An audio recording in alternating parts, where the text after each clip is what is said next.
Hello friends, welcome back to Tejas commerce classes. एक बार फिर आप सभी का स्वागत है तेजस कॉमर्स क्लासेस के यूट्यूब चैनल पे। सबसे पहले तो आज आप सभी को बहुत बहुत बधाई कृष्ण जन्माष्टमी की।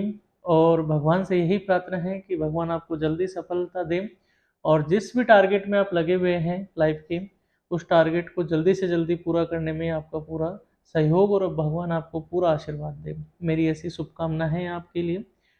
और आज जो मैं कल परसों से प्लान कर रहा था कि इस वीडियो को लेके आऊँ, लेकिन कुछ जो कृष्ण जन्माष्टमी के उपलक्ष्य में जो मंदिर में जो तैयारियाँ की जाने वाली हैं, उसकी वजह से मैं कुछ एंगेज था। 1-2 दिन छुट्टी के चक्कर में मैं को कुछ जाना भी था, तो मैं टाइम पे वीडियो नहीं ला पाया, उसके लिए क्षमा। और आज हम शुरू करते हैं जिस वीडियो का काफ़ी दिन से इंतज़ार था, कि प्रोफेशनल सब्जेक्ट्स का जो है वो कैसे प्रिपरेशन करें। इससे पहले मैं आपको बताना चाहूँगा कि हुडको ने जो है वो अपना सिलेबस आउट कर दिया है। और हुडको का जो एग्ज़ाम है ट्रेनी ऑफिसर्स का, वो आई थिंक हो सकता है कि जल्दी हो एग्ज़ाम, सितंबर के एंड या फिर अक्टूबर में तो है ये प्लान, जहाँ तक है मेरा मानना है। तो आप अपनी जो प्रिपरेशन है वो उसी हिसाब से कीजिए। अब आपके सामने जो है वो सिलेबस भी आ चुका है, और सिलेबस देख के आपको एक चीज़ का तो अंदाज़ा लग चुका है कि भई कुछ भी, मतलब जो मन में आए उस ऑफ़िसर ने, जिसने भी ये सिलेबस बनाया है, उसने सीए का या सीएमए का सिलेबस उठाया और सब्जेक्ट के नाम उठा के डाल दिए।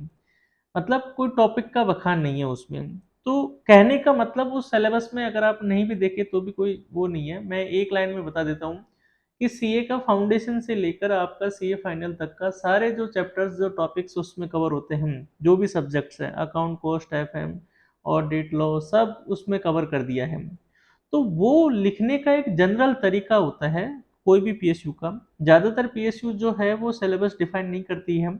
सीए की क्वालिफिकेशन जब दिया है तो सीए का मटेरियल और सीएमए का जो सिलेबस है वो आपको स्टडी करके जाना है। तो मैंने जो है आज आपके सामने वीडियो लाने का एक ही पर्पज़ था कि कुछ ऐसे टॉपिक्स को आपको बताऊं जो बहुत ज़्यादा इम्पोर्टेंट है, जिस पे आपको खास प्रायोरिटी रखनी है और क्या पढ़ना है उन टॉपिक्स में से। ये चीज़ जो है वो मैं आज आपको डिस्कस करूँगा, और कोशिश करूँगा अपनी तरफ से कि जितना हो सके वो आपको इलैबोरेट कर पाऊँ काफ़ी। बाकी आप सब ऑलरेडी चार्टर्ड अकाउंटेंट हैं, मुझसे ज़्यादा जानते होंगे, ठीक है। तो मैं जस्ट आपको एक आइडिया दे रहा हूँ, एक पाथवे बता रहा हूँ कि किस तरीके से आपको प्रिपरेशन करनी है। बाकी नॉलेज आपको ऑलरेडी है, बस उस नॉलेज को सही यूटिलाइज आपको करना है, ठीक है। तो कोशिश कीजिएगा जो ये टॉपिक्स है इनको प्रायोरिटी में लेके आप तैयार कीजिए। और हो सकता है ये जो मैंने रिसर्च किए है वो ऑलरेडी जो 50 प्लस जो प्रीवियस पेपर्स जो उसमें अपलोड हो रखे हैं अपने कोर्स में, ऑल इन वन ब्रह्मास्त्र हो गया या पावर ग्रिड का कोर्स हो गया, तो उन सब कोर्स में जो मैंने प्रीवियस पेपर जो डाले हुए हैं उनके एनालिसिस के बेसिस पे ही मैं ये टॉपिक लेके आया हूँ आपके लिए, ताकि आपको बहुत कम टाइम में अच्छी प्रिपरेशन करने में हेल्प करेगी, ठीक है। तो स्टार्ट करते हैं। सबसे पहले हम करेंगे कॉर्पोरेट अकाउंटिंग से स्टार्ट करेंगे, ठीक है। तो कॉर्पोरेट अकाउंटिंग जो है वो हमारा मेन सब्जेक्ट है, जैसे हुडको के सिलेबस में दिया हुआ है और पावर ग्रिड में भी है। तो ये पर्टिकुलर वीडियो पावर ग्रिड के लिए भी है, हुडको के लिए भी है, और भी अदर वैकेंसीज के लिए है, क्योंकि प्रोफेशनल सब्जेक्ट तो सब में सेम सा ही है। देखिए, एक हमारा चैप्टर है कॉर्पोरेट अकाउंटिंग का, issue of share and debenture. तो issue of share and debenture में आपको बेसिकली जो तैयार करना है, एक तो कंपनी लॉ के सेक्शंस जो डेफिनेशंस के हैं, जैसे शेयर की डेफिनेशन हो गई, ठीक है। इसके बाद जैसे स्मॉल कंपनी की डेफिनेशन हो गई, ठीक है। इसमें जैसे फॉरेन कंपनी की डेफिनेशन हो गई। तो ऐसे जो डेफिनेशन के जो सेक्शन है, सेक्शन 2 सब सेक्शन ये, तो सेक्शन 2 में जो भी डेफिनेशंस जो अपने नोट्स में दिए हुए हैं, और एक मैंने स्पेशली फाइल भी बना रखी है इम्पोर्टेंट सेक्शन के नाम से, इम्पोर्टेंट सेक्शन के नाम से नोट्स में को आपको फाइल मिलेगी। तो बस आपको वो सेक्शन बहुत जल्दी से, मतलब बहुत अच्छे से उनको प्रिपेयर करने हैं। क्लियर हो गया। इसके अलावा इसमें जो मेजर एक टॉपिक है बोनस का, स्वेट इक्विटी शेयर्स का। तो बोनस या स्वेट इक्विटी शेयर का जो लॉ है, कौन सा सेक्शन जो बोलता है, जिसमें ट्रीटमेंट बताया गया है, वो बहुत अच्छे से करना है। डिस्काउंट के बारे में जो रेस्ट्रिक्शंस दी गई है वो कौन से सेक्शन में दी गई है। तो पर्टिकुलर ये जो फर्स्ट मैंने ये जो टॉपिक रखा है, ये कंपनी लॉ के सेक्शंस के बारे में बताया है कि टॉपिक अकाउंट्स का है, लेकिन अकाउंट्स में भी कंपनी लॉ के जो प्रोविजंस दिए हुए हैं वो आपको बहुत अच्छे से करने हैं issue of share and debenture वाले चैप्टर में। इसके बाद में एक फोर फीचर की एंट्री का प्रैक्टिकल क्वेश्चन आपसे पूछ सकता है, तो कोशिश कीजिएगा कि आप जो है वो कम से कम 20-25 क्वेश्चंस की प्रैक्टिस कर ले, विद प्रीमियम के साथ में कर ले, विद एट पार वैल्यू के साथ में कर ले, फिर री इशू जो है वो डिस्काउंट के साथ में प्रैक्टिस कर ले, और लास्ट में जो फाइनली जो कैपिटल रिजर्व में कितना बैलेंस ट्रांसफर होगा वो आपसे एमसीक्यू में पूछेगा कि ये ट्रांजेक्शन है, ये नॉन पेमेंट नहीं हुआ, अलॉटमेंट का नहीं दिया, फर्स्ट कॉल का नहीं दिया, ओवर सब्सक्रिप्शन इतना था, पर्टिकुलर ये शेयर होल्डर है, और उसका कैपिटल रिजर्व में कितना ट्रांसफर होगा। तो ये एक प्रैक्टिकल क्वेश्चन जरूर पूछेगा, तो ये आप मार्क कर लेना प्रैक्टिकल के हिसाब से। इसके बाद आता है थ्योरेटिकल में टाइप्स ऑफ शेयर कैपिटल। तो आपको पता है जैसे शेयर कैपिटल के जो टाइप्स है, ऑथोराइज कैपिटल, ठीक है, इशूड कैपिटल, सब्सक्राइब कैपिटल, तो वो आपको पता होना चाहिए, और उनके अदर नेम, जैसे ऑथोराइज कैपिटल के आपको पता है कि उसका नाम है रजिस्टर्ड कैपिटल भी बोलते हैं, मैक्सिमम कैपिटल भी उसका एक नाम होता है, तो ये कई बार क्वेश्चन एग्जाम में आया हुआ है। ठीक है, इसी के साथ में एक और चीज है कि आपको पर्टिकुलर जो कैपिटल रिजर्व और रिजर्व कैपिटल, जैसे टाइप्स ऑफ शेयर कैपिटल में आप पढ़ोगे, तो लास्ट में आपको एक टॉपिक मिलेगा इसी का सब टाइप जो है वो reserve capital and capital reserve. तो इसका डिफरेंस जो है reserve capital versus capital reserve, ये जरूर आपको एक बार देख लेना है। यूज ऑफ सिक्योरिटीज प्रीमियम का क्या क्या यूज हो सकता है, सिक्योरिटीज प्रीमियम से रिलेटेड जो प्रोविजंस है बायबैक में कर सकते हैं, रिडम्पशन में कर सकते हैं, और जो यूजेज है जो दिए हुए नोट्स में वो जरूर देख लेना।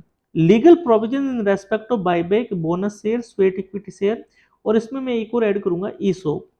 ये जो इसके बारे में जो कंपनी लॉ के जो प्रोविजंस है, इनकी जो लिमिट है, इनकी की कितना बोनस शेयर इशू कर सकते हैं, स्वेट इक्विटी शेयर कितने हो सकते हैं, ठीक है, और ई सॉप जो है वो कैसे जारी होते हैं, उसके बारे में जो कंपनी लॉ की प्रोविजंस है वो जरूर आप इसको देखिएगा। ठीक है, और नोट्स में जो कवर है बस, उसके अलावा और कुछ करने की जरूरत नहीं है। इसके अलावा शेड्यूल थर्ड का जो प्रेजेंटेशन है, ये ऑथोराइज को कैसे दिखाते हैं, कॉल्ड अप को कैसे दिखाते हैं, पेडअप कैपिटल को कैसे शो करते हैं, कॉल इन एरियर को कहाँ शो करते हैं, कॉल इन एडवांस को कहाँ शो करते हैं, शेयर एप्लीकेशन अगर जो ज़्यादा आ जाती है, एक्सेस आ जाती है, तो उसको अपन शेड्यूल थ्री में कहाँ शो करते हैं बैलेंस शीट में। तो ये जरूर थोड़ा सा कर लेना, क्योंकि इस पे काफ़ी क्वेश्चंस पूछे गए हैं प्रीवियस एग्जाम्स में भी। इसके बाद सेकंड चैप्टर है redemption of preference share and debenture. तो redemption on preference share and debenture में सबसे पहले तो आपको कंपनी एक्ट की लीगल प्रोविजन देखना है कि मेमोरेंडम ऑफ एसोसिएशन या आर्टिकल ऑफ एसोसिएशन में कहाँ इसकी पावर दी गई है रिडम्पशन करने की।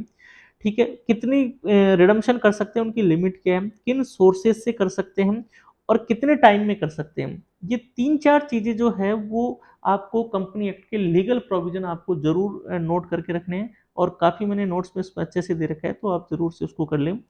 सीआरआर क्रिएशन, जो कैपिटल रिडम्पशन रिजर्व जो अपन बनाते हैं, डिबेंचर रिडम्पशन रिजर्व जो अपन बनाते हैं, वो जरूर आपको आना चाहिए कि कितनी सीआरआर में कितना ट्रांसफर कर सकते हैं, कितनी लिमिट तक बना सकते हैं, और उसका इन्वेस्टमेंट करने का क्या प्रोविजन होता है, ये आपको पता होना चाहिए। और रिडम्पशन करने के जो मेथड्स है वो क्या क्या मेथड्स होते हैं, प्रॉफिट में से कैसे करते हैं, कैपिटल में से कैसे करते हैं, इस तरीके के न्यू इश्यू से कैसे कर सकते हैं, वो आपको मेथड इसके थोड़ा सा का आप जरूर देख लेना, कन्वर्जन से कैसे कर सकते हैं। अंडर राइटिंग वाले जो चैप्टर है इसमें आपको टाइप्स ऑफ अंडर राइटिंग आपको पता होना चाहिए कि अंडर राइटिंग कितनी तरह की होती है, और खास करके फर्म अंडर राइटिंग के बारे में आपको अच्छे से पढ़ना है। फर्म अंडर राइटिंग से काफी क्वेश्चन पूछे गए हैं। ठीक है, इसके बाद में इसकी अंडर राइटिंग कमीशन की रेट जो कंपनी एक्ट में दी हुई है वो आपको पता होनी चाहिए। और एक प्रैक्टिकल क्वेश्चन के लिए नेट लायबिलिटी कंप्यूटेशन का आप जो है वो प्रैक्टिस कर लेना। मार्क्ड अपन जो टोटल ग्रोस लायबिलिटी होती है उसमें फर्म अंडर राइटिंग लेस करते हैं, फिर मार्क्ड एप्लीकेशन लेस करते हैं, फिर अनमार्क लेस करते हैं, फिर जो नेट लायबिलिटी आते हैं वो किस तरीके से डिटरमाइन होती है, उसका एक प्रैक्टिकल क्वेश्चन आपसे पूछ सकते हैं। ठीक है, इसके बाद में आता है अगला चैप्टर अमालगमेशन का। तो अमालगमेशन में ज्यादातर जो अब प्रैक्टिकल एस्पेक्ट से अगर अपन देखें, तो हमारे जो सब्जेक्टिव एग्जाम होता है उसमें अमालगमेशन अपने आप में एक बहुत बड़ा चैप्टर है, लेकिन हमारे कॉम्पिटिटिव एग्जाम के हिसाब से जो है वो अमालगमेशन इतना ज्यादा इंपॉर्टेंस उस वे में नहीं है जितना बड़ा क्वेश्चन 15-20 नंबर का हमारे प्रोफेशनल एग्जाम में आया करता है। यहाँ पर सिर्फ आपको एक तो मर्जर की जो 5 कंडीशंस हैं वो आपको देखनी है, amalgamation in the nature of merger की, पीसी के मेथड देखने हैं, नेट असेट मेथड और नेट पेमेंट मेथड, किस तरीके से पीसी परचेज कंसिडरेशन अपन निकालते हैं। इंटर कंपनी ओविंग की एंट्री आपको देखनी है, जो बीआर बीपी लोन और एडवांसेज को जो अपन रिवर्स करते हैं वो आपको थोड़ा देखना है। गुडविल और कैपिटल रिजर्व का ट्रीटमेंट देखना है कि जब amalgamation in the nature of purchase होता है तो गुडविल कैपिटल रिजर्व का क्या ट्रीटमेंट होता है, और amalgamation in the nature of merger होता है तो उसको किस तरीके से ट्रीट करते हैं। ये अमालगमेशन में आपको थोड़ा सा देखना है। चलिए जी, इसके बाद आता है हमारा इंटरनल रिकंस्ट्रक्शन। इंटरनल रिकंस्ट्रक्शन के बारे में एक तो आपको टाइप्स ऑफ रिकंस्ट्रक्शन पता होनी चाहिए, और ज़्यादातर क्वेश्चन जो देखने को मिलते हैं वो इसमें कंफ्यूज कर देते हैं कि इंटरनल रिकंस्ट्रक्शन कौन सा है, एक्सटर्नल रिकंस्ट्रक्शन कौन सा है, मर्जर कौन सा है और अमालगमेशन कौन सा है। वो सिचुएशन देगा, दो कंपनियां मिल रही है और एक नई कंपनी बन रही है, दो कंपनियां मिल रही है, पहले वाली खत्म हो रही है, बस वही कंपनी रह रही है, दो कंपनियां मिलकर एक ही कंपनी के नाम से चल रही है, तो उस सिचुएशन को क्या बोलेंगे। तो ये बड़ा कंफ्यूजिंग है, तो आप इसको अच्छे से प्रिपेयर कर लेना कि मर्जर किसको बोलते हैं कॉन्सेप्ट वाइज, अमालगमेशन किसको बोलते हैं, इंटरनल रिकंस्ट्रक्शन क्या होता है और एक्सटर्नल रिकंस्ट्रक्शन क्या होता है। ठीक है, इसके बाद कैपिटल रिडक्शन का जो ट्रीटमेंट है, जैसे लॉसेज को जो हम राइट ऑफ करते हैं, या क्रेडिटर्स का जो क्लेम अपन राइट ऑफ करते हैं, या फिर लोन का क्लेम अपन राइट ऑफ करते हैं, तो कैपिटल रिडक्शन का क्या रोल रहता है, किस तरीके से एंट्री में रिफ्लेक्ट होता है। और दूसरा, आपको जो शेयर्स का जो कंसोलिडेशन करते हैं हम, कि 100 रुपए का शेयर था 50 रुपए का रह गया, फेस वैल्यू हो गई, पेड अप वैल्यू चेंज नहीं हुई, इस तरह के जो केसेज है वो जरूर देख लेना, क्योंकि इस पे से कई बार क्वेश्चन पूछा गया है।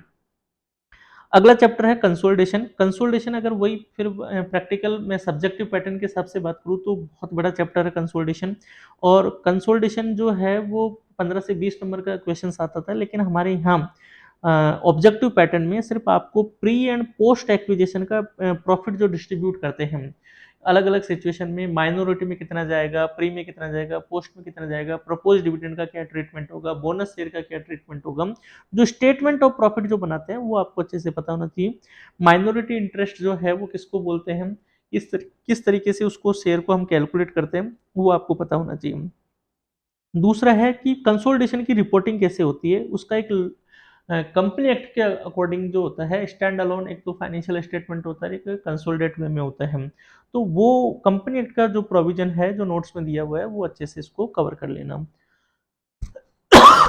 सॉरी। नेक्स्ट चैप्टर है लिक्विडेशन।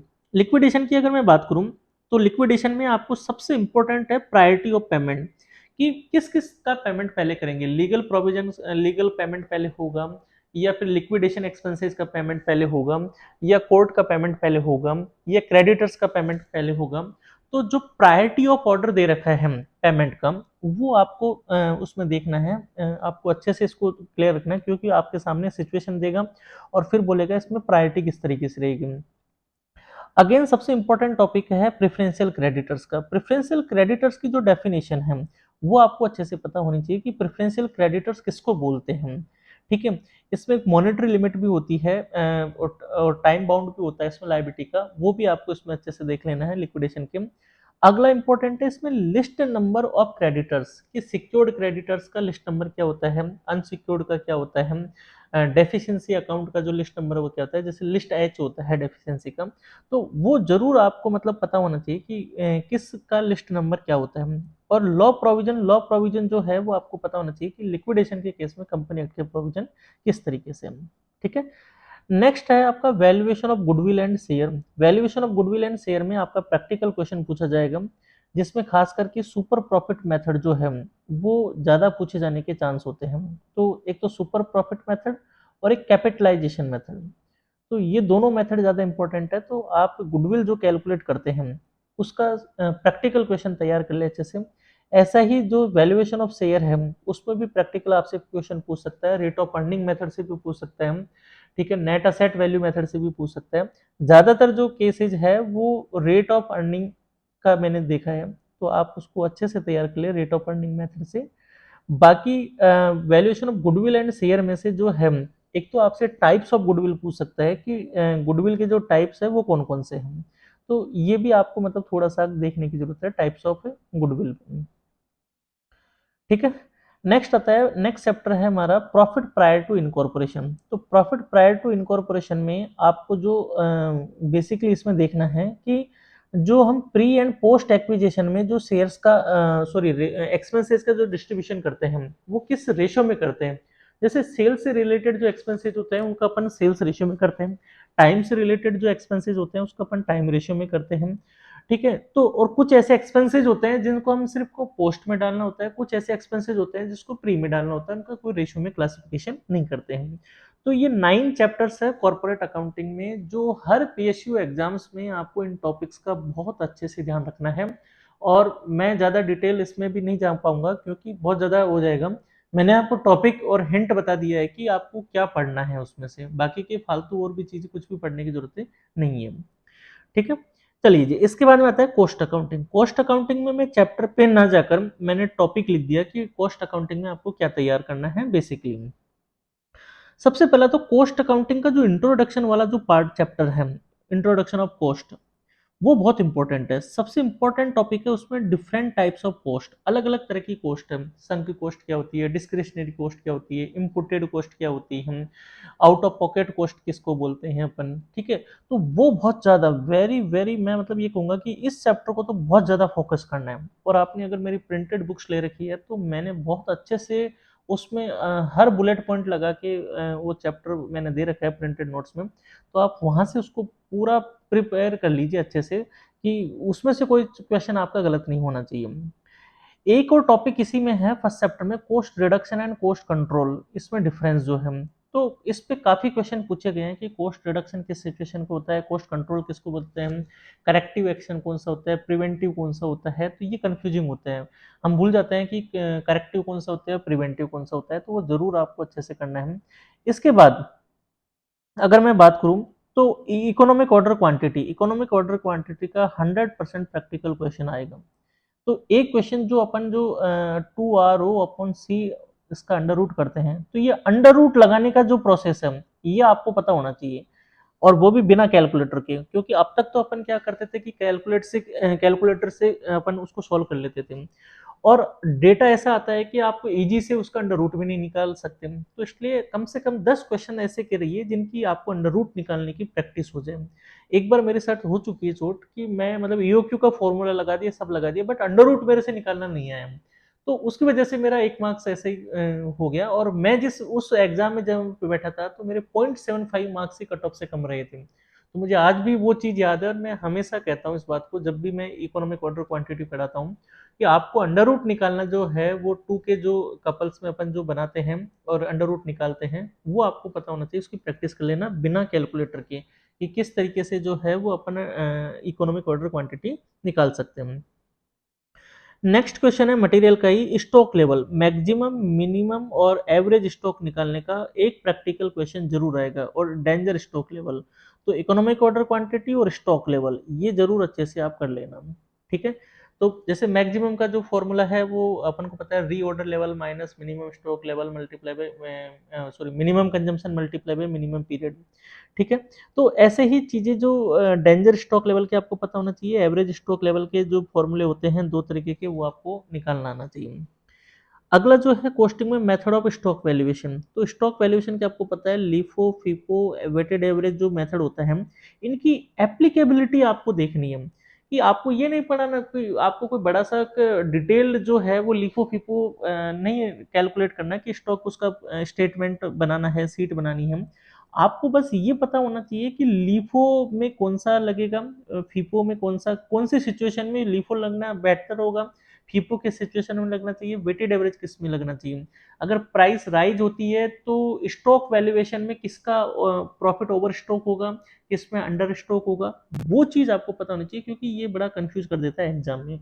और हम प्रैक्टिकल क्वेश्चन पे सोल्व करते हैं, सब्जेक्टिव में क्या होता है, हमें ये पता है कि लीफो कैसे निकालते हैं, फीफो में जो है वो स्टॉक कैसे निकालते हैं, बट ये नहीं पता कि प्राइस राइज होगी तो किसका प्रॉफिट ज्यादा होगा कम होगा, और जल्दीबाजी में हम उसको गलत कर देते हैं। लेबर टर्नओवर, लेबर का चैप्टर है, यहाँ से आपको प्रैक्टिकल क्वेश्चन पूछ सकता है। जो हमारे लेबर टर्नओवर के जो मेथड हैं, सेपरेशन मेथड, रिप्लेसमेंट मेथड और फ्लेक्स मेथड, तो वहां से क्वेश्चन जरूर पूछेगा। आपको पता है जैसे रिप्लेसमेंट में हम किसको एक्सक्लूड करते हैं, किसको इंक्लूड करते हैं, उस क्वेश्चन की प्रैक्टिस अच्छे से कर लेना। इसके बाद आता है लेबर के जो बोनस के जो प्लान है, हाल से प्लान है जिसमें 50% बोनस देते हैं, रोवन प्लान है जिसमें अपन प्रोपोर्शनेट देते हैं, इमर्सन एफिशिएंसी प्लान है जहाँ पर परसेंटेज एफिशिएंसी के बेसिस पे अपन देते हैं बोनस। तो वो आपको एक प्रैक्टिकल क्वेश्चन दे देगा और आपसे पूछेगा अकॉर्डिंग टू हाल से रोवन और इमर्सन। अब इसमें भी दो एलिमेंट होते हैं, जैसे एक तो पूछता है वो टोटल वेजेज पूछता है जहाँ पर अपन बेसिक प्लस उसका बोनस ऐड करते हैं, और वो कई बार पूरा डाटा देगा लेकिन आपसे बोनस पूछेगा। तो आपको जब क्वेश्चन पढ़े तो बहुत ध्यान से पढ़ना है कि वो पूछ क्या रहा है, बोनस पूछ रहा है या टोटल वेजेज पूछ रहा है। ठीक है। इसके बाद आता है difference between integrated and non integrated accounts. तो इंटीग्रेटेड और नॉन इंटीग्रेटेड में बेसिकली आपको डिफरेंस पता होना चाहिए। एंट्रीज तो बहुत सारी होती है तो एंट्रीज नहीं पूछता है, को इक्का दुक्का ही कभी पूछा होगा कि स्टोर से इश्यू करते हैं तो क्या एंट्री होगी, डब्ल्यूआईपी में जाएगा तो क्या एंट्री होगी। बाकी आपको ये पता होना चाहिए कि इंटीग्रेटेड और नॉन इंटीग्रेटेड का कॉन्सेप्ट क्या है, बस इतना सा। इसके अलावा सबसे कंफ्यूजिंग जो है वो है ये unit job and batch costing. तो इसमें क्या करता है, वो आपको एक सिचुएशन देगा और आपसे पूछेगा इसमें कौन सी कॉस्टिंग लगेगी। जैसे साइकिल दे दिया, तो साइकिल में कौन सी कॉस्टिंग लगेगी, मल्टीपल लगेगी, बैच लगेगी, जॉब लगेगी, यूनिट लगेगी। या फिर कोई और ऐसा ट्रांजेक्शन देगा और आपसे नेचर ऑफ ट्रांजेक्शन देके आपसे पूछेगा, नेचर ऑफ बिजनेस देके आपसे पूछेगा कि इसमें यूनिट कॉस्टिंग लगेगी, जॉब लगेगी या बैच लगेगी। ठीक है। मेडिसिन दे दिया कि मेडिसिन में कौन सी लगती है, तो पता है जैसे इजी है कि मेडिसिन का बैच कॉस्टिंग लगती है। ठीक है। इसके बाद आता है प्रोसेस कॉस्टिंग चैप्टर। तो प्रोसेस कॉस्टिंग चैप्टर में जैसे अपन एक प्रोसेस से जो आउटपुट दूसरे प्रोसेस में ट्रांसफर होता है, वहां पर अपन कॉस्ट पर यूनिट निकालते हैं, total cost minus scrap value divide by total quantity. तो वो जो कॉस्ट पर यूनिट निकालते हैं उसका एक प्रैक्टिकल क्वेश्चन आपसे पूछ सकता है, तो वो तैयार कर लेना। इसी के बाद आता है कॉन्ट्रैक्ट कॉस्टिंग। तो कॉन्ट्रैक्ट कॉस्टिंग में जो ट्रांसफर टू पीएनएल के जो क्वेश्चंस हैं, हम ट्रांसफर टू पीएनएल के जो फॉर्मूला है work certified upon total contract price, तो जो अलग अलग लेवल पे है कि अप टू अगर हमारा लेवल ऑफ कंप्लीशन 25% से बिलो है तो कुछ नहीं ट्रांसफर होगा, 25% से 50% है तो अपन 2/3 ट्रांसफर करेंगे। ठीक है। 50% से अबव है तो अपन किस तरह करेंगे। ठीक है। तो ये जो अपन जो ट्रांसफर जो टू प्रॉफिट के जो फॉर्मूला है उसका एप्लीकेशन का आपको एक क्वेश्चन जरूर पूछ सकता है यहाँ पर। इसके बाद इंपॉर्टेंट चैप्टर आता है स्टैंडर्ड कॉस्टिंग। स्टैंडर्ड कॉस्टिंग में जैसे आपको पता है कि मटेरियल, लेबर और ओवरहेड वेरिएंस होते हैं। इसमें क्या करता है एग्जामिनर, वेरिएंस तो आपको दे देता है, ठीक है, वेरिएंस आपका गिवन होगा और आपसे पर्टिकुलर पूछ लेगा स्टैंडर्ड क्वांटिटी बताइए, या स्टैंडर्ड रेट बताइए, या एक्चुअल क्वांटिटी बताइए। तो वो जो एप्लीकेशन ऑफ जो फॉर्मूला है कि डेटा को मुझे इस फॉर्मूला में कैसे इनपुट करना है और किस तरीके से निकालना है, बहुत छोटा क्वेश्चन आता है लेकिन प्रैक्टिकल क्वेश्चन आता है स्टैंडर्ड कॉस्टिंग से। तो एक ऐसी एग्जाम थी जिसमें ये भी पूछा गया था कि टाइप्स ऑफ स्टैंडर्ड क्या होते हैं। तो मेरे नोट्स में जो प्रिंटेड नोट्स हैं वहां पर आप देखोगे तो आपको टाइप्स ऑफ स्टैंडर्ड मिलेगा, आइडल स्टैंडर्ड किसको कहते हैं। तो उन्होंने एक सिचुएशन पूछ ली थी कि आइडल स्टैंडर्ड की सिचुएशन क्या होती है, तो वो थोड़ा सा का आप एक जरूर एक बार नजर मार लेना। इसके बाद अगेन इंपॉर्टेंट चैप्टर आता है प्रैक्टिकल क्वेश्चन के हिसाब से, PV ratio, break even point, margin of safety. इनके ऊपर 100% एक प्रैक्टिकल क्वेश्चन तो आपको हर एग्जाम में, जिन्होंने भी मेरा कोर्स ले रखा है और उनके पास में जो प्रीवियस पेपर है उनसे उनको देखकर ये तो समझ में आ गया कि पीवी रेशियो का क्वेश्चन ब्रेक इवन पॉइंट कभी यूनिट में पूछ लेता है, कभी रुपीज में पूछ लेता है, वैसे मार्जिन ऑफ सेफ्टी पूछ लेता है, वैसे ही डिजायर्ड सेल्स पूछ लेता है। ठीक है। तो वो चीज आपको प्रैक्टिकल क्वेश्चंस की जो प्रैक्टिस करोगे तो उससे आपको पता चल जाएगी। इसके बाद आता है प्राइसिंग डिसीजन। प्राइसिंग डिसीजन में प्राइसिंग की जो डिफरेंट डिफरेंट जो मेथड होता है, तो वो प्राइसिंग का मेथड आपको किस सिचुएशन में कैसा लगेगा, वो लगना जो है एप्लीकेबिलिटी वो आपको पता होना चाहिए, वो जरूर एक बार आप पढ़ लेना, वो मैंने नोट्स में दे रखा है। Activity based costing. Activity based costing में तो कॉस्ट ड्राइवर का आपको मतलब पता होना चाहिए, और एक एलोकेशन और एब्जॉर्प्शन का डिफरेंस पता होना चाहिए कि एलोकेशन किसको बोलते हैं, एब्जॉर्प्शन किसको बोलते हैं, अपोर्समेंट किसको बोलते हैं। तो ये जो टेक्निकल जो वर्ड है एलोकेशन, एब्जॉर्प्शन, तो इनका आपको डिफरेंस अभी आपको पता होना चाहिए। नेक्स्ट आता है सर्विस कोस्टिंग। सर्विस कोस्टिंग में आपको कोस्ट यूनिट पता होना चाहिए डिफरेंट डिफरेंट बिजनेस की, और एक टन किलो का डिटर्मिनेशन आपको पता होना चाहिए, जैसे टन किलोमीटर हो सकता है या रन किलोमीटर हो सकता है। तो वो आपको निकालना आना चाहिए कि एक बस 2 चक्कर लगाती है, इतने पैसेंजर्स को लेके जाती है, या एक ट्रक इतना वेट लेके जाता है, इतने किलोमीटर जाता है। तो वो आपसे एक प्रैक्टिकल क्वेश्चन में टन किलोमीटर जरूर पूछ सकता है। तो उस टन किलोमीटर का जो है वो जरूर आप एक बार प्रैक्टिस कर लीजिए, 5-10 क्वेश्चन ऐसे निकाल लीजिए, और अलग अलग जो बिजनेस है, बिजनेस के जो नेचर है उसकी कॉस्ट यूनिट जरूर आप पता कर लीजिए कि इसकी कॉस्ट यूनिट क्या होती है। ठीक है। नेक्स्ट चैप्टर है joint product and by product. तो पहले तो इनमें डिफरेंस पता होना चाहिए कि जॉइंट प्रोडक्ट किसको बोलते हैं, बाई प्रोडक्ट आपको किसको कहते हैं। और जो स्प्लिट ऑफ पॉइंट होता है वहां से अपन जो डिस्ट्रीब्यूट करते हैं कॉस्ट को, वो किस तरीके से कॉस्ट को डिस्ट्रीब्यूट करते हैं, सेल वैल्यू के रेशियो में कर सकते हैं, जॉइंट कॉस्ट के रेशियो में करते हैं, या क्वांटिटी के रेशियो में करते हैं, किस रेशियो में करते हैं, वो आपको मेथड आपको पता होना चाहिए। ठीक है। नेक्स्ट चैप्टर आता है बजटरी कंट्रोल। बजटरी कंट्रोल में एक तो फ्लेक्सिबल बजट जो है वो बहुत इंपॉर्टेंट है। फ्लेक्सिबल बजट के साथ में ही आपको एक तो जीरो बेस बजटिंग का भी आपको डेफिनेशन और कॉन्सेप्ट पता होना चाहिए, जीरो बेस बजटिंग।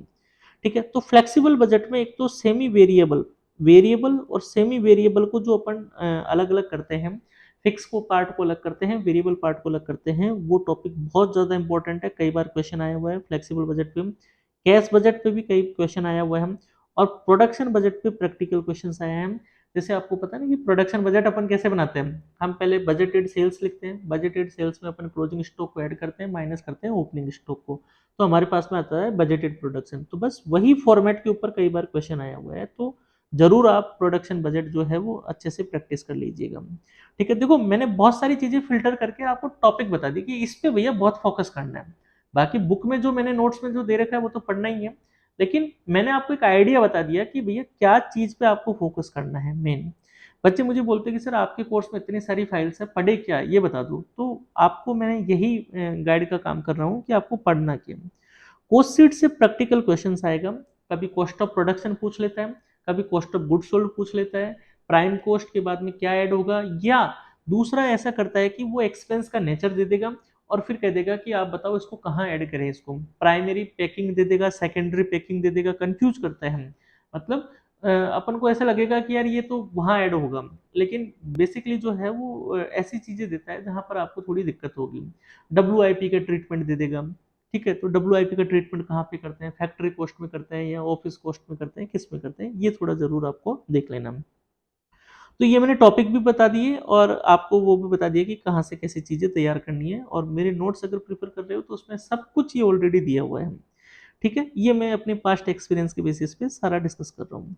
अब आता है इनकम टैक्स। इनकम टैक्स में जो इंट्रोडक्शन वाला जो चैप्टर है उसमें ये जो आर्टिकल्स के जो प्रोविजन है कॉन्स्टिट्यूशंस के, वो आपको पता होना चाहिए कि इनकम टैक्स का जो है वो कौन से आर्टिकल में गवर्नमेंट को पावर दी गई है इनकम टैक्स लेवी करने की, टोटल हमारे कितने सेक्शंस होते हैं इनकम टैक्स में, कितने शेड्यूल होते हैं, और उसकी जो डेफिनेशंस हैं, सॉरी वो जो शेड्यूल जो लिस्ट होती है, शेड्यूल जो 3 तरह की लिस्ट होती है, कॉन्करेंट लिस्ट, स्टेट लिस्ट और सेंट्रल लिस्ट, उसमें क्या पावर किस किस को दी गई है, किस स्टेट लिस्ट में किसको पावर दी गई है। अगला है सेक्शंस, डेफिनेशंस के सेक्शन आपको जरूर पता होना चाहिए, पर्सन की डेफिनेशन कौन से सेक्शन में दी गई है, असेसी की डेफिनेशन किस में दी गई है, असेसमेंट ईयर की डेफिनेशन किस में दी गई है, ट्रांसफर ऑफ असेट की डेफिनेशन किस में दी गई है, नॉट ट्रांसफर की डेफिनेशन किस में दी गई है, कैपिटल असेट की डेफिनेशन किस में दी गई है। बहुत इंपॉर्टेंट एक मैंने पूरी लिस्ट दे रखी है इंपॉर्टेंट सेक्शंस के नाम से, तो वो रेफर कर लेना इसमें। इसके बाद में डिडक्शंस के जो सेक्शन हैं, 80C, 80D, 80E, 80EEA, 80G किसका होता है, 80GGB किसका होता है, 80G किसका होता है, वो सारे सेक्शंस आपको जरूर पता होना चाहिए। और हर हेड के बेसिक चार्जिंग सेक्शन आपको पता होना चाहिए, जैसे इनकम टैक्स का बेसिक चार्जिंग सेक्शन क्या होता है, हाउस प्रॉपर्टी का क्या होता है 22, सैलरी का जैसे होता है 15, कैपिटल गेन का क्या होता है 45, बिजनेस साइड का क्या होता है 28, वो आपको पता होना चाहिए सेक्शन। और रिटर्न ऑफ इनकम की भी आपको सेक्शन होना चाहिए, बिलेटेड रिटर्न का कौन सा सेक्शन होता है, या रिवाइज रिटर्न का कौन सा सेक्शन होता है, कंपलसरी रिटर्न में कौन सा सेक्शन लगते हैं, और एक टीडीएस के सेक्शंस। तो टीडीएस 194 किसका है, 194 जी किसका है, 194 सी किसका है, 194 टी जैसे नया है वो किसका है, 194 जो आई है वो किसका है। तो जो सेक्शंस जो मैं बता रहा हूँ बस वही पढ़ना है, बाकी और फालतू कोई भी सेक्शंस आपको याद करने की जरूरत नहीं है।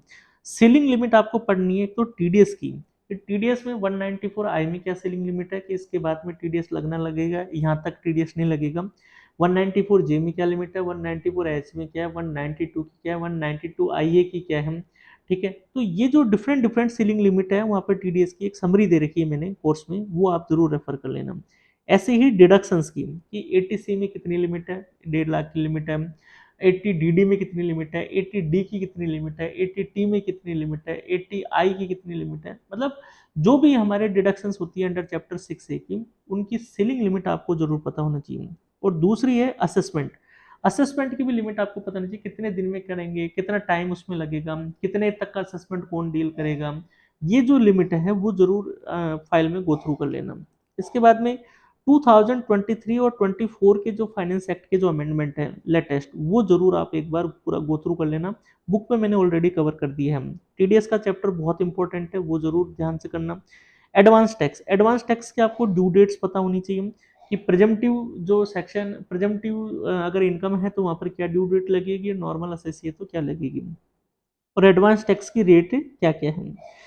5 हेड्स की बात करें तो सैलरी और कैपिटल गेन सबसे ज्यादा इंपॉर्टेंट है, पढ़ना सब है, लेकिन कैपिटल गेन में जैसे रिसेंट 2024 में बहुत ज्यादा अमेंडमेंट आया है, होल्डिंग पीरियड पे अमेंडमेंट आया है, रेट्स में अमेंडमेंट्स आया है, तो वो बहुत जरूर देख के जाना कैपिटल गेन का। और सैलरी इसलिए कि ऑफिस में सबसे ज्यादा सैलरी हेड काम आता है, तो आपसे एक्सपेक्ट की जाती है कि आपको सैलरी हेड के जो प्रोविजंस है वो जरूर पता हो। स्टैंडर्ड डिडक्शन में जैसे अभी न्यू लिमिट आ गई है कि 50,000 की जगह 75,000 की आपको स्टैंडर्ड डिडक्शन मिलेगी, तो वो जरूर देख लेना है। इसके अलावा जो परक्यूसिट्स की वैल्यू है, रेंट फ्री अकोमोडेशन की जो पॉपुलेशन बेस्ड जो लिमिट है परक्यूसिट्स को टैक्सेबल करने की, वो आप देख लेना। मोटर कार की लिमिट है वो देख लेना। पार्टली जो टैक्सेबल होते हैं children education allowance, hostel expenditure allowance, और सबसे इंपॉर्टेंट एचआरए वो जरूर आपको देखना है। इसके बाद आता है असेसमेंट। असेसमेंट का टाइम पीरियड और सेक्शन ये बहुत इंपॉर्टेंट है, कौन से सेक्शन में बेस्ट जजमेंट असेसमेंट ऑर्डर दिया हुआ है, उसमें कितने टाइम में उसको पूरा करना है, एस्केपिंग असेसमेंट कितने टाइम में पूरा करना है, वो जो अथॉरिटी वाइज जो टाइम पीरियड है वो जरूर आपको पता होना चाहिए। डिडक्शन का चैप्टर बहुत इंपॉर्टेंट है, इसमें सेक्शन भी इंपॉर्टेंट है तो उसकी लिमिट भी इंपॉर्टेंट है। चलिए जी, ये हमारा हुआ एफएम वाला, सॉरी इनकम टैक्स वाला पार्ट। अब आता है एफएम का। एफएम में अगर मैं बात करूं तो कैपिटल बजटिंग का चैप्टर प्रैक्टिकल क्वेश्चन वाइज बहुत इंपॉर्टेंट है। तो ज्यादातर एग्जाम में आपने प्रीवियस पेपर में देखा गया कि पे बैक पीरियड और एनपीवी मेथड पूछा हुआ है। तो पे बैक पीरियड कैसे निकालते हैं वो आपको पता होना चाहिए कि टोटल आउटफ्लो डिवाइड बाय जो आपका जो कैश इनफ्लो है उसको डिवाइड करेंगे तो पे बैक पीरियड आ जाएगा। पे बैक पीरियड का कॉन्सेप्ट आपको पता होना चाहिए। नेट प्रेजेंट वैल्यू और आईआरआर में डिसीजन क्राइटेरिया पूछते हैं कि इसमें डिसीजन क्राइटेरिया कैसे करते हैं। और एआरआर भी आपसे पूछ सकता है कि एआरआर कैसे निकालते हैं। ठीक है, तो जो पे कैपिटल बस्टिंग है उसको प्रैक्टिकल पॉइंट ऑफ व्यू से तैयार कीजिए आप। इसके अलावा कैपिटल स्ट्रक्चर में बहुत ज्यादा कंफ्यूज करता है। एक तो MM theory, NI theory, net income theory, net operating income theory, इनकी अजम्पशंस पूछ लेते हैं कि कौन सी थ्योरी में क्या अजम्पशंस दी हुई है और कौन सी थ्योरी का कॉन्सेप्ट क्या बोलता है कि डेप्थ बढ़ाएंगे तो कैपिटल स्ट्रक्चर चेंज होगा या नहीं होगा, रेलिवेंट कौन सा है, कई बार ये पूछा हुआ है कि रेलिवेंट कौन सा है, रेलिवेंट ट्रेडिशनल क्या बोलता है, नेट एनआई अप्रोच क्या बोलती है, एनओआई थ्योरी क्या बोलती है। तो कैपिटल स्ट्रक्चर में ये जो थ्योरी है उनके अजम्पशंस बहुत अच्छे से कर लेना। नेक्स्ट चैप्टर है cost of capital. Cost of capital से प्रैक्टिकल क्वेश्चन आएगा और वो भी चांस रहता है कि कॉस्ट ऑफ इक्विटी का ही पूछ ले, के ई का ही आपसे पूछ ले। ग्रोथ रेट भी आपसे पूछ सकता है, बीटा जैसे अपन अलग अलग सीएपीएम मॉडल है, उस कैपिटल असेट प्राइसिंग मॉडल है उससे के ई कैसे निकालते हैं वो आपसे पूछ सकता है। तो कॉस्ट ऑफ कैपिटल से भी प्रैक्टिकल क्वेश्चन आएगा, ये मतलब पक्का है, आपको थोड़ा सा इस पे प्रैक्टिकल क्वेश्चंस की प्रैक्टिस करनी है। देन आता है cash flow end fund flow.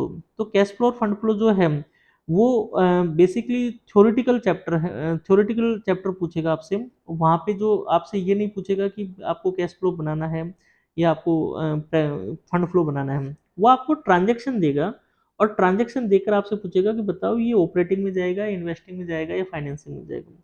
दूसरा आप देख लेना कैश फ्लो और फंड फ्लो का जो डिफरेंस है वो जरूर आप एक बार अच्छे से कर लेना है। कैश फ्लो फंड फ्लो में ये भी देख लेना कि लॉन्ग टर्म शॉर्ट टर्म में कौन सा मेथड यूज करते हैं, कैश फ्लो प्रेफर करते हैं, फंड फ्लो प्रेफर करते हैं।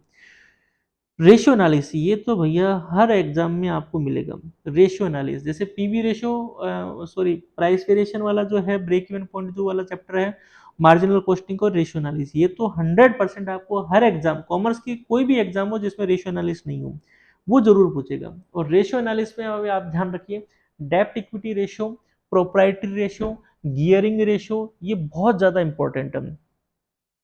ठीक है, तो इनको इनको बहुत ज़्यादा अच्छे से आपको करना है, ठीक है। तो रेशियो एनालिसिस प्रैक्टिकल के हिसाब से बहुत ही ज़्यादा इंपॉर्टेंट है, यानी एक क्वेश्चन तो पक्का है हर एग्जाम में। नेक्स्ट आता है working capital management. Working capital management में तो आपको ऑपरेटिंग साइकिल और नेट असेट मेथड में जो अपन निकालते हैं, ऑपरेटिंग साइकिल मेथड में तो आपको पता है ऑपरेटिंग साइकिल पीरियड निकालते हैं, तो ऑपरेटिंग साइकिल पीरियड और ऑपरेटिंग साइकिल का कॉन्सेप्ट आपको पता होना चाहिए। नेट असेट मेथड में जो डब्ल्यू का जो अपन वर्किंग कैपिटल निकालते हैं, असेसमेंट करते हैं, नेट असेट निकालते हैं, वो आपको पता होना चाहिए, ठीक है। इसके अलावा टाइप्स ऑफ वर्किंग कैपिटल भी आपको पता होना चाहिए कि जो वर्किंग कैपिटल की जो टाइप्स है वो किस तरीके से है। हाँ, कैश फ्लो में एक और चीज बताना भूल गया मैं, कैश इक्विवेलेंट की, कैश इक्विवेलेंट में जो है वो क्या क्या चीजें शामिल होती हैं, ठीक है।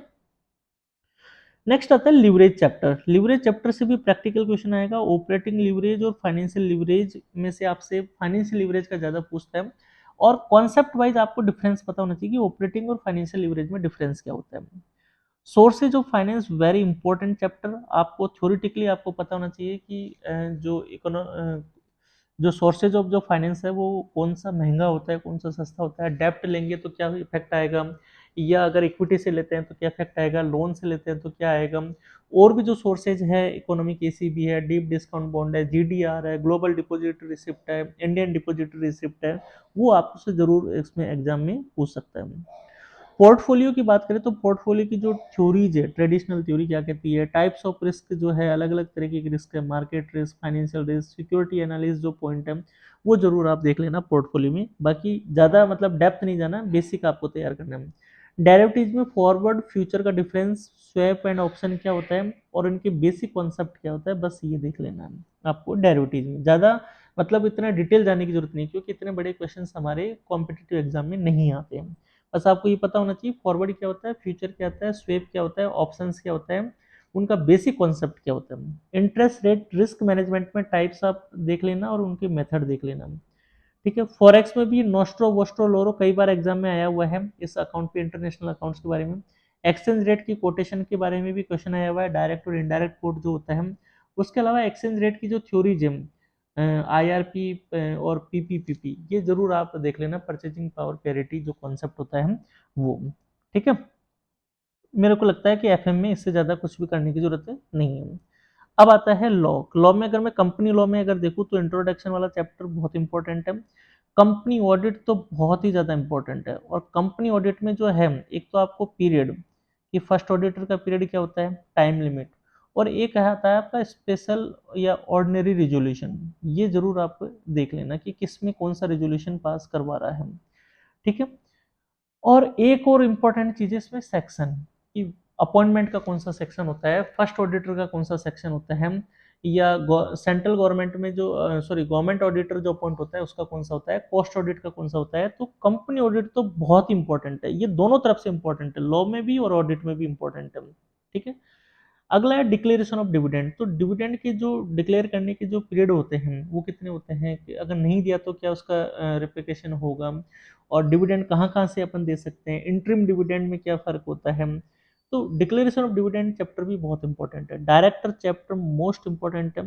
अल्टरनेट डायरेक्टर क्या होता है, नॉमिनी डायरेक्टर किसको बोलते हैं, और डायरेक्टर्स के अपॉइंटमेंट के प्रोविजंस क्या होता है, सीलिंग लिमिट उनकी क्या होती है। ये बहुत कंपनी लॉ में मैंने फाइल दी हुई है, ये बहुत इंपॉर्टेंट फाइल है, मतलब आप इसको जरूर गो थ्रू करिए।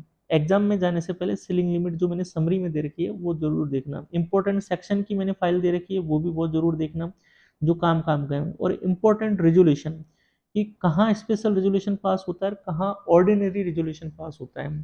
तो जो मैंने फाइल वहां दे रखी है और आपने कहीं से बना रखी है, तो वो जरूर आप इसको जरूर गो थ्रू करिएगा।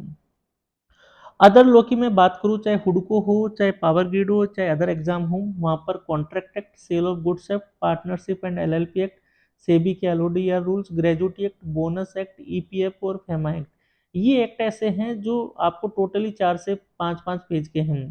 तो 4 से 5 पेज में जो है, इनमें लिमिट, रेट, पीरियड, इनमें इनके सेक्शन, ये आपको ध्यान में रखने हैं। कॉन्ट्रैक्ट एक्ट के जो प्राइमरी जो सेक्शंस है, डेफिनेशन वाले जो चैप्टर हैं, सेक्शन है, प्रपोजल किस में होता है, कंसिडरेशन का सेक्शन क्या होता है, एग्रीमेंट का जो सेक्शंस क्या होता है, कॉन्ट्रैक्ट जो की डेफिनेशन किस में दी गई है, बाकी और में सेक्शंस याद करने की जरूरत नहीं है, कॉन्ट्रैक्ट में आपको सेक्शंस आपको जरूर देखना है। नेक्स्ट आता है जीएसटी। जीएसटी की बात करें तो जीएसटी का जो इंट्रोडक्शन जो चैप्टर है वहाँ पर कॉन्स्टिट्यूशनल प्रोविजन, जो आर्टिकल्स कौन कौन से आर्टिकल है जिसमें जीएसटी को जो बनाने में जो आर्टिकल यूज हुए हैं, किसमें पावर क्या दी हुई है, वो जरूर देख लेना, मैंने इंट्रोडक्शन चैप्टर में दिया हुआ है। जीएसटी काउंसिल बहुत ज़्यादा इंपॉर्टेंट है, इसका वाइस चेयरमैन कौन होता है, इसमें quorum कितनी होती है, इसमें डिसीजन कैसे होता है, स्टेट का कितना स्टेक होता है, उसका बैकग्राउंड और हिस्ट्री, जीएसटी का बैकग्राउंड क्या है, कौन सा इसमें क्या कॉन्सेप्ट यूज होता है, इसकी हिस्ट्री क्या है, कौन सी कमेटी बनी थी, सबसे पहला स्टेट कौन सा था, इंडिया कौन से नंबर का कंट्री है जिसने जीएसटी अप्लाई किया था। तो वो जो हिस्ट्री से रिलेटेड जो चीज़ें हैं, लोकसभा में कब पास हुआ, राज्यसभा में कब हुआ, प्रेसिडेंट की असेंट कब मिली, कौन से आर्टिकल में मिली, कौन सा जो आर्टिकल नॉमिनेट हुआ इसके लिए जीएसटी के लिए 101, अमेंडमेंट कौन सा नंबर का था, वो सारा इंट्रोडक्शन पार्ट जो है वो बहुत इंपॉर्टेंट है जीएसटी का। टाइम ऑफ सप्लाई से जरूर प्रैक्टिकल क्वेश्चंस आएगा, बेसिक क्वेश्चंस आएगा, आप तैयार कर लीजिए। प्लेस ऑफ सप्लाई वाला चैप्टर में से प्रैक्टिकल क्वेश्चंस आएगा।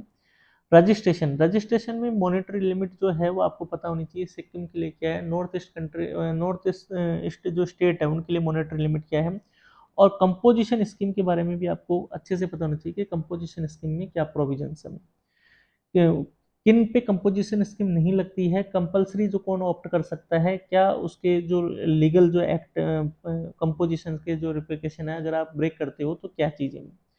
अकाउंट्स एंड रिकॉर्ड्स की बात करूँ तो जीएसटी की जो फॉर्मेट है और जो पीरियड है वो जरूर आप पढ़ लेना।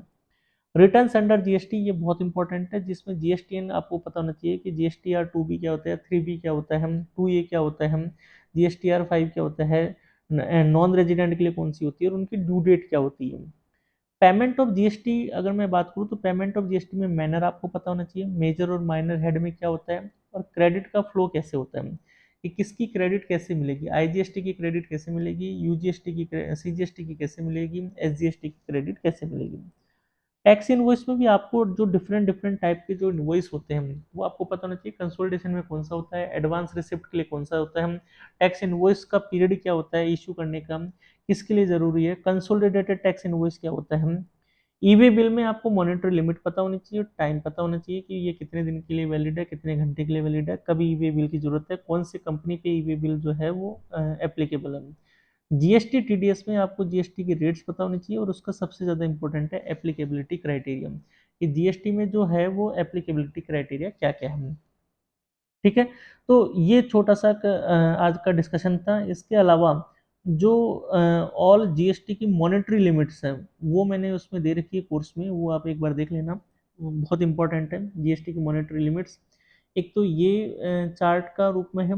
दूसरा अगर मैं बात करूँ तो कंपनी लॉ में जितनी भी लिमिट्स यूज हुई है, कंपनी लॉ में एक तो सेक्शंस की लिस्ट है, ठीक है, और एक जो सीलिंग लिमिट है, सीलिंग लिमिट है, ये जरूर देख लेना, और एक रिजोल्यूशन वाली, ये बहुत इंपॉर्टेंट है। ठीक है, नेक्स्ट है अगर मैं इनकम टैक्स की बात करूँ तो इनकम टैक्स में भी मैंने सेक्शन की लिस्ट अलग से दे रखी है, वो आप देख लेना, इंपॉर्टेंट। इसके बाद अकाउंट्स की बात करें तो अकाउंट्स में एक तो आपको इंडेस, इंडेस का नाम, और इंडेस और एएस, इसका नाम और नंबर, नेम एंड नंबर आपको पता होना चाहिए कि कौन सा इंडेस है, कौन सा एएस है, 17 कौन सा होता है, 22 कौन सा होता है, इंडेस 101 क्या होता है, 107 कौन सा होता है। ठीक है, बस इतना आपको पता होना चाहिए। और फाइनेंशियल अकाउंटिंग की मैं बात करूँ तो एक तो डेप्रिसिएशन चैप्टर बहुत इंपॉर्टेंट है, जो आपसे प्रैक्टिकल क्वेश्चन पूछ सकते हैं, और एक अकाउंटिंग कॉन्सेप्ट, गोइंग कंसर्न क्या होता है, accounting concept and conventions, and convention, ये बहुत इंपॉर्टेंट है, कि कंजर्वेटिव अप्रोच क्या होती है, और जो कंजर्वेटिव जो अप्रोच होता है उसमें क्या उसके एग्जांपल्स कौन कौन से हैं कंजर्वेटिव के, वो जरूर आप एक बार देख लेना। ठीक है, इसके बाद अगर मैं फाइनेंशियल अकाउंटिंग में बात करूँ तो बीआर जो बीपी है, बीआर बीपी का जो चैप्टर है, बीआरबीपी के चैप्टर में आपको प्रोमिजरी नोट, प्रोमिजरी नोट का और बीआर का जो डिफरेंस है वो आपको पता होना चाहिए कि प्रोमिजरी नोट और बीआरबीपी में क्या फ़र्क होता है।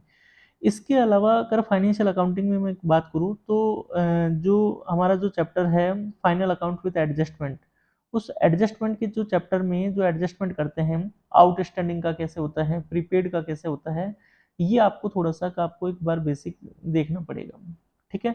बाकी अगर आप इसमें अगर कोई और क्वेरी है तो आप मुझसे पूछ सकते हैं चैट सेक्शन में। जहाँ तक जो मैंने कोर्स में जो कवर कर रखा है उससे बाहर कभी पूछता नहीं है। कोई इक्का-दुक्का कोई बाउंस बैक क्वेश्चन होता होगा जो पूछता होगा। बाकी मैंने अपने एक्सपीरियंस से और जो डिफरेंट डिफरेंट एग्ज़ाम के जो पेपर्स हैं, उसके बेसिस पे मैंने पूरा क्रक्स जो है वो मैंने कोर्स में डाल रखा है। और उसके बावजूद भी आपको कोई चीज़ लगती है तो डेफ़िनेटली मुझे बताइए, मैं ज़रूर उसको अपडेट करने की कोशिश करूँगा। और आपके लिए हमेशा मेरा ये प्रयास रहता है कि कम टाइम में कैसे बच्चा जो है वो कैसे एस्पिरेंट जो है वो स्पीडली चीज़ों को पिकअप कर पाए। और डिटेल भी मुझे कई बार देना ज़रूरी हो जाता है, क्योंकि कई बार कुछ ऐसे एस्पिरेंट्स भी होते हैं जो एमबीए बैकग्राउंड से होते हैं या बीकॉम एमकॉम से होते हैं, उन्हें वो चीज़ें पता नहीं होती हैं। तो सबका अपना अपना पढ़ने का तरीका होता है। आपको कोई चीज़ की नॉलेज है तो आप उसको स्किप कर सकते हैं, और जो मेन कंटेस्ट है या मेन जो क्राइटेरिया है वहाँ पे आपको ध्यान रखने की ज़रूरत है, तो वो आप कर सकते हैं। बाकी मैंने ऑल इन वन ब्रह्मास्त्र जो कोर्स है उसमें सब कुछ कवर कर रखा है। और मैंने नॉन टेक्निकल का पहले आपको बता ही दिया है, 7 आपको टॉपिक मैथ में, 8 टॉपिक आपको रीजनिंग में तैयार करने हैं। और जीके का एक ही मंत्र बता रखा है कि आपको डेली सुबह शाम हनुमान चालीसा की तरह 10 मिनट सुबह, 10 मिनट दोपहर में, 10 मिनट शाम को आपको एक ही महीने को 3 बार देखना है पूरे दिन में। उसके बाद हर दूसरे तीसरे दिन उसका जस्ट रिवीजन करना है। कोई भी जीके हुआ, किसी भी हुआ, किसी भी टाइप का जीके हुआ, चाहे वो बैंकिंग जीके हो, चाहे फाइनेंशियल जीके हो, या फिर वो पॉलिटिकल जीके हो, चाहे स्पोर्ट्स से रिलेटेड हो या पर्सनैलिटी से रिलेटेड हो, या ऐसी कोई करंट अफेयर हो जो अभी बहुत ज़्यादा इम्पोर्टेंट हुई है, वो बहुत आपको ध्यान में रखना है, ठीक है? बाकी मैं उम्मीद करूँगा कि ये वीडियो आपको ज़रूर पसंद आया होगा, और मैंने मेरे को जितना एक्सपीरियंस और जो नॉलेज थी उसके हिसाब से मैंने इसमें कवर कर दिया है। बाकी आप जो कोशिश ये जो है हुडको के लिए भी एप्लीकेबल है, सेम पावर ग्रिड के लिए भी है, और अभी अदर वैकेंसीज के लिए भी एप्लीकेबल है। फिर भी कुछ रहा तो मुझे बताइए, मैं ज़रूर इसको अपडेट और करूँगा, ठीक है? थैंक यू सो मच इसके लिए, थैंक यू।